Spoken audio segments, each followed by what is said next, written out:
Las órdenes militares tienen su origen a mediados del siglo XI y fueron creadas para garantizar la protección de los peregrinos que acudían a Jerusalén o a Santiago de Compostela. Y en lo relativo a la Orden de Santiago, hay quien encuentra su creación en el siglo IX, durante el reinado de Ramiro I de Asturias, lo que la situaría como la primera orden militar de la cristiandad, nacida 2 siglos antes de las otras órdenes militares. La teoría de la existencia de una orden de Santiago nacida antes de generalizarse la creación de este tipo de instituciones viene avalada por el privilegio concedido a un convento de Salamanca el año 1030, donde el rey Fernando I de Castilla menciona a los caballeros de la encomienda de Santiago. Esta misma teoría nos presenta el monasterio de Uclés, donde a partir del siglo XIII tuvo su residencia el maestre, unos estatutos cuyo latín es interpretado por algunos eruditos como redactado en el siglo IX. Bueno, pero lo más común es remitirse al 9 de enero de 1174, momento en que Uclés comienza a estar relacionado con la orden cuando Alfonso VIII hizo entrega a su maestre Pedro Fernández de Fuentencalada del castillo y la villa de Uclés, con todas sus tierras, viñas, prados, pastizales, arroyos, molinos, portazgos, etc. Acto que tendría confirmación 56 años después, cuando en 1230, unificadas las coronas de Castilla y de León, Fernando III instituyó el castillo de Uclés en la provincia de Cuenca como núcleo de la orden, desde donde gobernaban toda la orden de Santiago, que para esas fechas estaba extendida por Castilla, Portugal, Aragón, Francia, Inglaterra, Lombardía y Antioquía. El nacimiento de la orden, así, es tenido por los eruditos en el último cuarto del siglo XII, achacando sus funciones a los fratres de Cáceres, unos caballeros que en 1170 se encontraban en la ciudad de Cáceres, donde fueron destinados por el rey Fernando II de León para su defensa de la frontera frente a los almohades. El caso es que fueron derrotados y la mayoría de ellos fueron degollados en 1174 por Abu Jacob, los que sobrevivieron abandonaron Cáceres, que era tomada por los almohades. Fue en ese momento cuando pasaron a denominarse Orden de Santiago, siendo que en 1175 obtuvieron la bula del Papa Alejandro III. Su centro neurálgico sería Uclés, pero su labor se extendería por varios reinos en defensa de los peregrinos, y para desarrollar su labor tenían una estructura que incluía la participación de miembros seglares. Así, del mismo modo que contaba con canónigos encargados de la administración de los sacramentos, también contaba con comendadoras, cuya función era el servicio de los peregrinos, para cuyo objetivo fueron creados conventos femeninos de comendadoras, donde las mujeres asumían la educación de las hijas de los caballeros.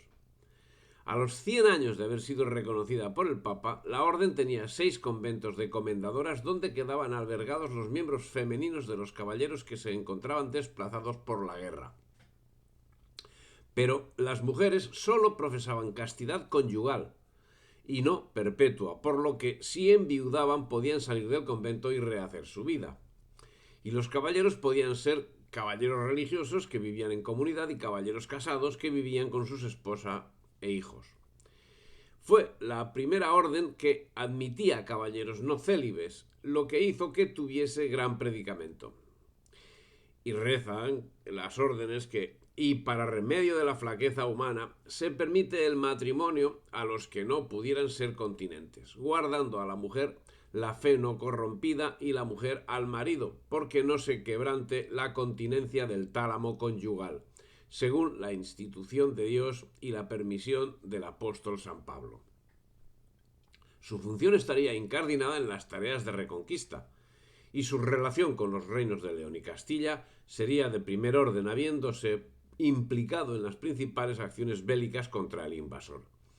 Esta participación en la lucha comportaría para la orden el control directo de villas, castillos y tierras, y esa actividad acabaría convirtiéndola en la orden militar más poderosa, al frente de la cual se encontraba un mestre asistido por el denominado trecenazgo, que consistía en un consejo compuesto por 13 miembros comendadores de la orden en una estructura piramidal que era seguida por los prioratos y por las encomiendas. Los prioratos supervisaban el territorio y los comendadores administraban bienes y garantizaban la seguridad de los peregrinos. Al indicar que se encargaban de tareas de reconquista, pensamos en las acciones militares, y no nos engañamos, ya que a lo largo de la historia desempeñaron un papel crucial en la construcción de fortalezas. Pero también construyeron hospitales que facilitaban el tránsito seguro de los peregrinos y construyeron bibliotecas.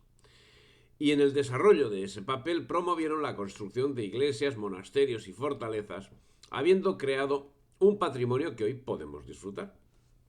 Además, la estructura de la orden contaba con canónigos, comendadores y caballeros, todos imbuidos de un compromiso de pobreza, castidad y obediencia que les llevó a estar presentes en todas las campañas de la Reconquista, en la que se significaron siempre, habiendo destacado el año 1177 junto a Alfonso VIII en la toma de Cuenca.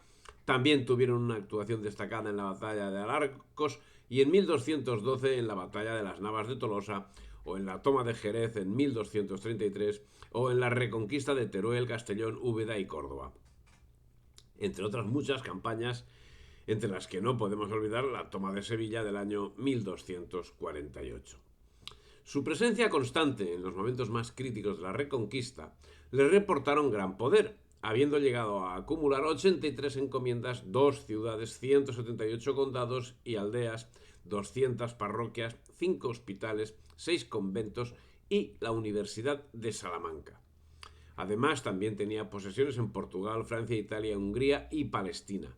Pero para finales del siglo XV las funciones de las órdenes militares y en concreto de la Orden de Santiago casi se habían extinguido, entrando en vigor una serie de intrigas.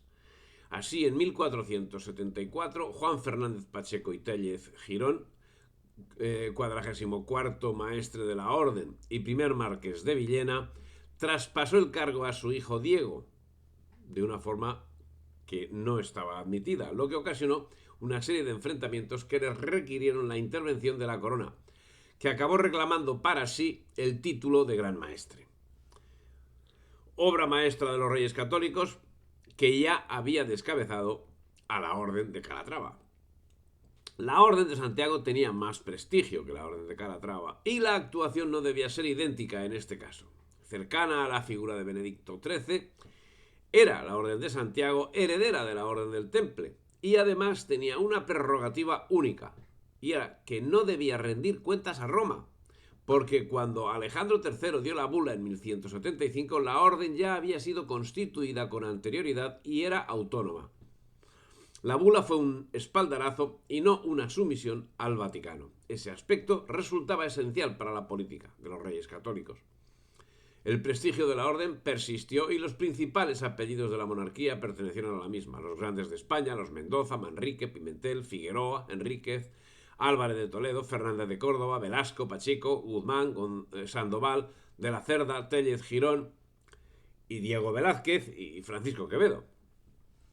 Pero fue suprimida por la Primera República el año 1873. Su restablecimiento durante la Restauración fue con carácter honorífico. Y nuevamente fue extinguida con la Segunda República y vuelta a instaurar como una asociación civil en el reinado de Juan Carlos I con el carácter de organización nobiliaria, honorífica y religiosa. Si te ha gustado el vídeo, dale me gusta, difunde y suscríbete al canal.